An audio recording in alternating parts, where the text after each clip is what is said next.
सुभाष भोईर यांनी भाजपमध्ये प्रवेश केलाय। मी ठाकरे सेनेवर नाराज नव्हतो। मुख्यमंत्र्यांच्या एका फोनवर पक्षप्रवेश केला। भाजप प्रवेशानंतर सुभाष भोईर यांनी ही प्रतिक्रिया दिलेली आहे। तर सुभाष भोईर यांनी भाजपमध्ये प्रवेश केलेला आहे। दरम्यान या प्रवेशानंतर आता सुभाष भोईर यांनी प्रतिक्रिया देखील दिलेली आहे।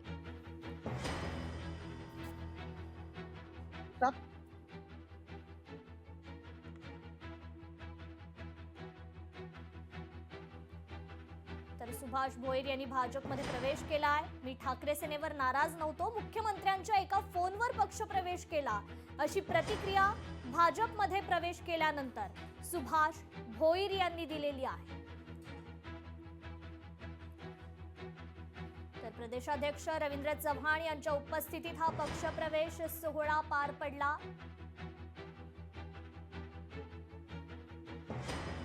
बिलकुल नाराज नव्हतो, पण शेवटी प्रवाहाच्या बरोबर जाण्याचा कार्यकर्त्यांनी सांगितलं का आपण समाजामध्ये जर काम करायचं असेल, लोकांमध्ये न्याय द्यायचा असेल तर आपल्याला प्रवाहाबरोबर जाऊया, म्हणून प्रवाहाबरोबर जाण्याचं आम्ही ठरवलं। माझी सुरुवातच 1986 मध्ये बीजेपीच्या माध्यमातून पहिला मी निवडून आलो होतो आणि त्यावेळेला सुद्धा माझ्या प्रचाराला गोपीनाथ मुंडे साहेब आणि प्रमोद महाजन साहेब माझ्या प्रचाराला होते। आदरणीय देवेंद्रजी फडणवीस साहेब महाराष्ट्राचे मुख्यमंत्री खूप लोकांच्या जोरानं काम करण्याचा प्रयत्न त्या ठिकाणी करतात। म्हणून त्या माध्यमातून कार्यकर्त्यांच्या माध्यमातून आम्ही ह्या ठिकाणी पुन्हा स्वर्गीय घरी येण्याचा प्रयत्न केलेला आहे।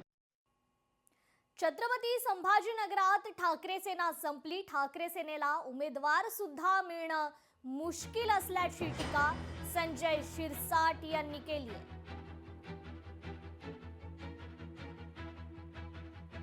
ठाकरे गट नाही राहिलेला आता तिथं ठाकरे गटांचे तर उमेदवार सुद्धा त्यांना मिळणं मुश्किल झालेलं आहे।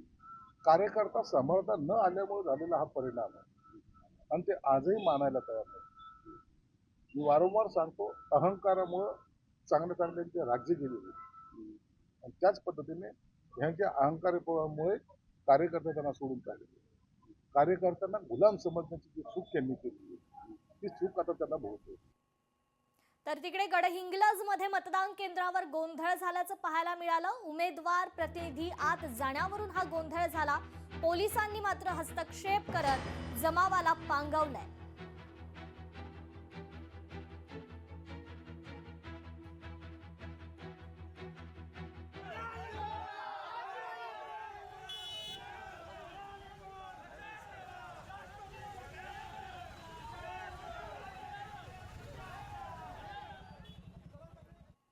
तर तिकडे मतदान केंद्रावर पोलीस आणि निवडणूक कर्मचाऱ्यांमध्ये वाद झालाय। पोलिसांनी कर्मचाऱ्यांना अडवल्यानं शाब्दिक चकमक झाल्याचं पाहायला मिळालं। भुसावळच्या प्रभाग क्रमांक 11 ब मधील हा संपूर्ण प्रकार आहे। वाहन कर्मचारी सतत ने-आण करत असल्यामुळे हा वाद झालेला आहे।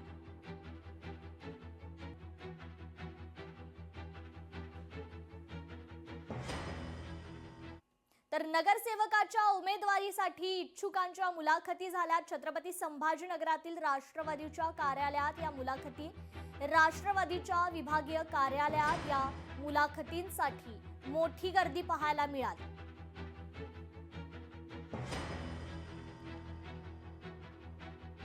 तर इच्छुक असलेल्या उमेदवारांच्या या मुलाखती नेमक्या कशा घेतल्या जातात या संदर्भात आढावा घेतलाय आमचे लोकशाहीचे प्रतिनिधी सचिन बळे यांनी।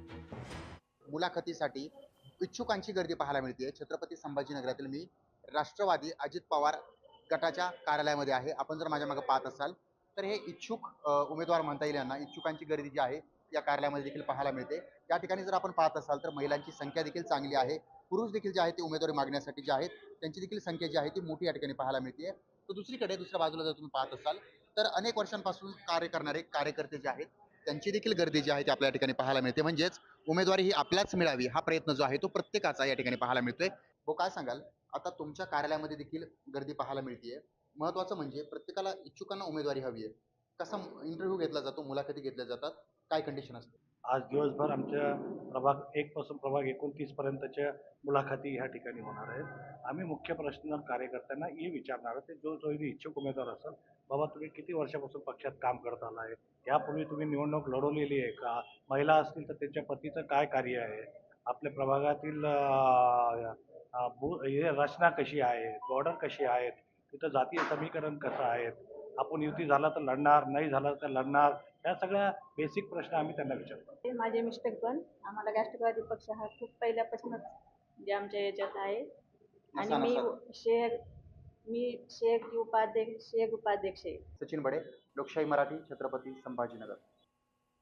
आणि आता अपडेट आहे सदनिका घोटाळा प्रकरणी. या प्रकरणी माणिकराव कोकाटे आता सर्वोच्च न्यायालयात जाणार आहेत. सत्र न्यायालयाच्या निकालाला ते आव्हान देणार आहेत.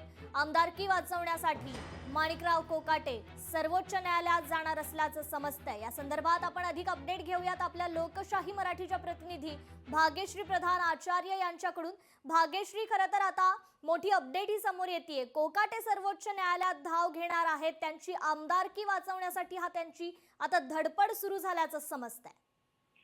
नक्कीच कृपा, खरं तर कालच आपण कोकाटेंचे जे वकील आहेत अनिकेत निकम यांच्याशी बोललो होतो. त्यावेळेस त्यांनी खरं तर सांगितलेलं होतं. त्यामुळे एक प्रकारे लोकशाहीने दिलेल्या बातमीवर शिक्कामोर्तब झाल्याचंच पाहायला मिळतंय. कारण आमदारकी वाचवण्यासाठी माणिकराव कोकाटे आता सर्वोच्च न्यायालयात जाणार असल्याचं पाहायला मिळतंय.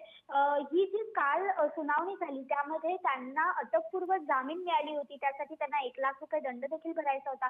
मात्र त्यांची जी शिक्षा होती त्याला कुठेही त्यांनी कमी केलेली नव्हती, स्थगिती दिलेली नव्हती त्याला. ते दोषी आहेत तर ते दोषी आहेतच अशा पद्धतीचं जे आदेश होते ते न्यायालयाने दिलेले होते.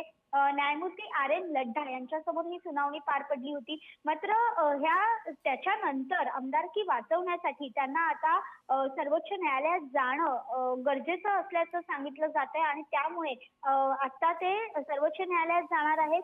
ही शिक्षा जी आहे केवळ 2 वर्षांची असल्याने शिक्षेच्या अंमलबजावणीला स्थगिती देत उच्च न्यायालयाने कोकाटेंना काल जामीन मंजूर केला होता. मात्र शिक्षेला स्थगिती दिली नव्हती आणि त्याच प्रकरणी आता कोकाटे सर्वोच्च न्यायालयात जाणार असल्याची माहिती कृपा हाती येते. जी, निश्चितच भाग्यश्री, धन्यवाद आपण दिलेल्या या सविस्तर अपडेट.